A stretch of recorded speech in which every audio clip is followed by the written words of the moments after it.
আমরা এ পর্যায়ে আমাদের সাথে ভার্চুয়ালি যুক্ত আছেন নড়াইল জেলা জামায়াতের আমির ও নড়াইল ২ আসনের প্রার্থী মাওলানা আতাউর রহমান বাচ্চু।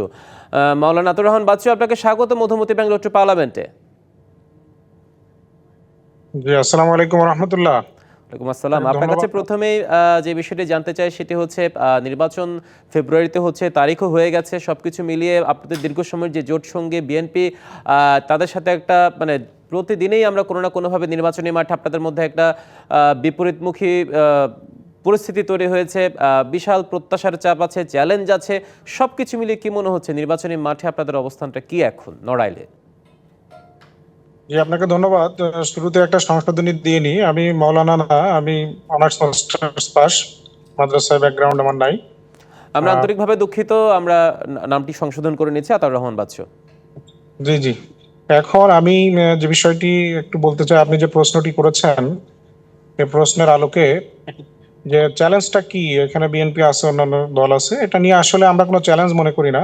বিগত 17 বছর একযোগে একসাথে আমরা সবাই আন্দোলন করেছি, আমরা জুলুম নির্যাতনের শিকার হয়েছি, একসাথে জেল খেটেছি, একসাথে পালিয়েছি। উভয়ের মধ্যে আমাদের একটা বন্ধুত্বপূর্ণ সম্পর্ক আছে। এখানে ভোটের মাঠে আমাদের কেউ প্রতিদ্বন্দ্বী আছে বলে আমি মনে করি না। প্রতিযোগী আছে, প্রতিযোগী তার যার যার জায়গা থেকে সর্বোচ্চটুকু প্রতিযোগিতা দিয়ে মানে অংশগ্রহণ করবে, সর্বোচ্চটুকু ঢেলে দিয়ে, এবং তার মাধ্যমে সুন্দর একটি উৎসবমুখর নির্বাচন হবে আগামী দিন। সেটাই আমরা বিশ্বাস করি। এখানে যারা আমাদের প্রতিযোগী বন্ধুরা, অন্যান্য প্রার্থী থাকবেন, তাদের সবার সাথে আমারও সুসম্পর্ক আছে। ছোট্ট এক জেলা, ছোট শহর, এখানে আমাদের প্রত্যেকের সাথে প্রত্যেকের প্রতিনিয়ত দেখা হয়, কথা হয়। এই জন্য এটা কোনো চ্যালেঞ্জ মনে করি না। মনে করি যে নড়াইলের নির্বাচন একটি সুন্দর এবং সুষ্ঠু উৎসবমুখর পরিবেশে হবে, যা সবার কাছে দৃষ্টান্ত হয়ে থাকবে ইনশাল্লাহ। নিশ্চয়ই, আমরাও সেই প্রত্যাশা রাখি। কিন্তু আপনার কথা ধরে একটা প্রশ্ন রাখতে চাই, সেটা হচ্ছে দীর্ঘদিন আপনারা একসাথে জেল জুলুম খেটেছেন, সব একসাথে পথ চলেছেন, একসাথে আন্দোলন সংগ্রাম করেছেন। নির্বাচনটাও কিন্তু একসাথে হচ্ছে। অনেক প্রতিদ্বন্দ্বী দল কিন্তু এবার আওয়ামী লীগ মাঠে নিয়ে, জাতীয় পার্টি দ্বিধান্বিত, সব কিছু মিলিয়ে তাদেরও কিন্তু একটা ভোট ব্যাংক আছে। সেই ভোট ব্যাংকগুলো নিয়ে আপনাদের পরিকল্পনা কি? আমরা কোনো ব্যক্তি বা কোনো নির্দিষ্ট দলের ভোট ব্যাংক নিয়ে আমার কোনো পরিকল্পনা নাই। ভোট আসলে এমন একটা জিনিস যে প্রত্যেকটা দলের প্রার্থীর জন্য তার দলীয় একটা ভোট থাকে। এছাড়া ব্যক্তির ব্যক্তিগত ইমেজ, ব্যক্তির প্রার্থীর, তারপরে অবস্থান, প্রার্থীর চরিত্র, প্রার্থীর মেধা, যোগ্যতা, অন্যান্য বিচার বিশ্লেষণ করে সাধারণ ভোটাররা আকৃষ্ট হয়। তা আমার দলগত একটা বড় ভোট ব্যাংক এখানে আছে। এর পাশাপাশি আর যত ভোটার আছে, কোনো নির্দিষ্ট ব্যক্তি বা দলের ভোটারকে আমরা এখানে মেইন করছি না। সকল ভোটারকে আমি আমার ব্যক্তিগত ইমেজ সহ আমার পারফরমেন্স দিয়ে তাদেরকে আমি আকৃষ্ট করার চেষ্টা করছি। ইনশাল্লাহ আমি বিশ্বাস করি যে তারা আমার কথা, আমার আশ্বাস, আমার যাবতীয় বিষয়গুলো, নির্বাচনী ওয়াদাগুলো বিবেচনায় নিয়ে তারা আমাকে আগামী দিন নির্বাচনে জয়ী করার ব্যাপারে ভূমিকা রাখবেন ইনশাআল্লাহ। নিশ্চয়ই, দীর্ঘদিন একসাথে ছিলেন, কিন্তু এবারের পথটা আর একসাথে হচ্ছে না। একার পথ, একা চলার পথ কিন্তু সবসময় খুব টাফ, অনেক চ্যালেঞ্জে থাকে সবকিছু মিলিয়ে। তো সেই একার পথটা আসলে একা যেহেতু চলছেন, জামায়াত একাই নির্বাচন করছে বিএনপির বিরুদ্ধে গিয়ে, মানে বিএনপি এখন প্রধান প্রতিদ্বন্দ্বী, কিন্তু বেশ কিছু ইস্যু চলে আসে, জামায়াতের প্রসঙ্গ আসলে নারী স্বাধীনতা প্রশ্ন আসে, ৭১ বিষয়ে প্রশ্ন আছে। সব কিছু মিলিয়ে আপনাদের যে দর্শনগুলো, সেগুলো তৃণমূল যারা ভোটার আছে তারা কিভাবে সেটা গ্রহণ করছে? আপনারা সেই জায়গায় কোনো চ্যালেঞ্জ মানে আছে বলে মনে করছেন কিনা? না না, এটা আমি আপনাকে শুরুতেই যেটা বলি এ ব্যাপারে, যে আমরা বিএনপির বিরুদ্ধে যে ইলেকশন করছে না, বিউটি অফ ডেমোক্রেসি এর মানে এটাই হলো বিষয় যে বিভিন্ন দল থাকবে, অংশগ্রহণ করবে। আমরা সেই অংশগ্রহণের নিমিত্তে আমরা সবসময় কাজ করছি। বিএনপি আমাদের বন্ধু সংগঠন, প্রতিযোগী সংগঠন, আমরাও তাদের প্রতিযোগী সংগঠন। সবাই ভোটের মাঠে আমরা প্রতিযোগিতায় আছি, কারো বিরুদ্ধে কেউ নাই। আর দ্বিতীয় যে বিষয়টি আপনি বলছেন সেটা হলো, আমাদের এখানে যারা আছে, যে ভোটাররা, সাধারণ ভোটাররা নারী স্বাধীনতা সহ অন্যান্য বিষয়গুলো কিভাবে তারা নিচ্ছে, এটা অত্যন্ত ভালোভাবে নিচ্ছে, এবং তারা আস্থা এবং বিশ্বাস করে জামাত ইসলামী যদি দেশে ক্ষমতায় কোনোদিন জনগণ এই দেশ পরিচালনার সুযোগ তাদেরকে দেয়, তাহলে তারা এটা বিশ্বাস করে যে তাদের নিরাপত্তা, তাদের ইজ্জত সম্মান, তাদের আগামী দিনের কর্মসংস্থান, তাদের সকল বিষয়গুলো জামাত অন করবে। এবং সেভাবে তারা এখন, আমরা বিশেষ করে আমার আসনে আমি খেয়াল করে দেখছি যে পুরুষ ভোটার যতটুকু না আমাকে আগামী দিন বিজয়ী করার জন্য ভূমিকা রাখছে, তার চেয়ে নারী ভোটাররা সবচেয়ে বেশি বড় ভূমিকা রাখছে। এই জন্য তারা আমার উপর আস্থা বিশ্বাস রাখছে বলেই এটা সম্ভব আমি মনে করি। কিন্তু অতীতে আমরা যখন প্রত্যেকটা নির্বাচন আসলে জনগণের মধ্যে একটা সবসময় একটা বিভ্রান্তি থাকে, ধোঁয়াশা থাকে, তাদের মধ্যে একটা অভিযোগও থাকে। আমি অভিযোগটা যদি আমলে নিই যে কথায় আর কাজে কোনো মিল পাওয়া যায় না, এই কথার কাজের সাথে কতটুকু মিল থাকবে আপনাদের? না, এটা অতীতে জামাত ইসলামকে মানুষ দেখেছে, এবং আমাদের কথা কাজের কোনো গরমিল কখনো আমাদের দেখি নাই। আমরা দুর্নীতির বিরুদ্ধে কথা বলি, আমরা সততার পক্ষে কথা বলি, আমরা বৈষম্যের বিরুদ্ধে কথা বলি, সে কথাগুলো তো ইতিপূর্বে আমাদের মন্ত্রী ছিল, আমাদের এমপি ছিল, তারা সেগুলো রাখছে। এই জন্য মানুষ এখন অন্যান্যদেরকে দেখে তারা মোটামুটি একটা ঘর পোড়া গরু যেমন আগুনে মেঘ দেখলে ভয় পায়, সেরকমই ভয় পায় বলে আমার কাছে মনে হচ্ছে। কিন্তু জামাতের উপরে তারা আস্থা রাখতে সবসময় মানে স্বাচ্ছন্দ্য বোধ করছে, এটাই আমার কাছে মনে হচ্ছে সব জায়গায় ঘুরে।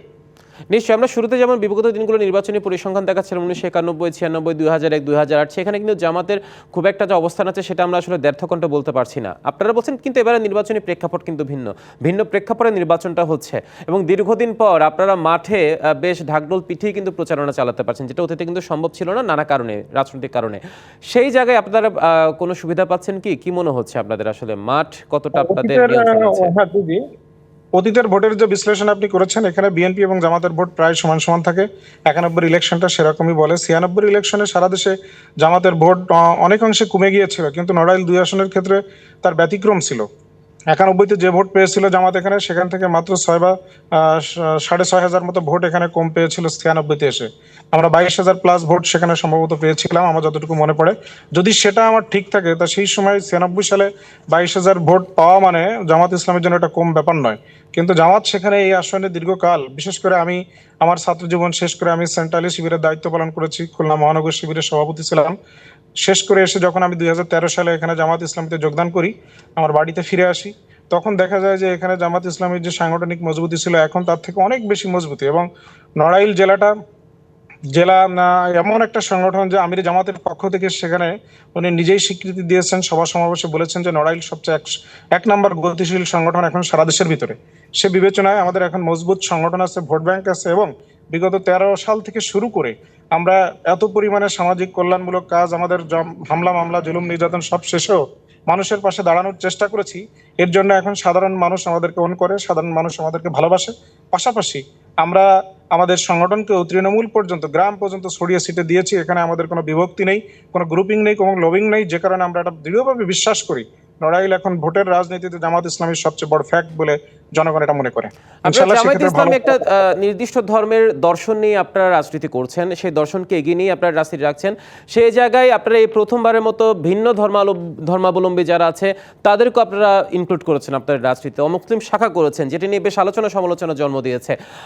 নড়াইলে আপনার সংসদীয় আসনে এবং নড়াইল জেলাতে এই বিষয়টা আসলে সাধারণ মানুষ কিভাবে নিচ্ছে, যারা ভিন্ন ধর্মাবলম্বী তারা কিভাবে নিচ্ছে?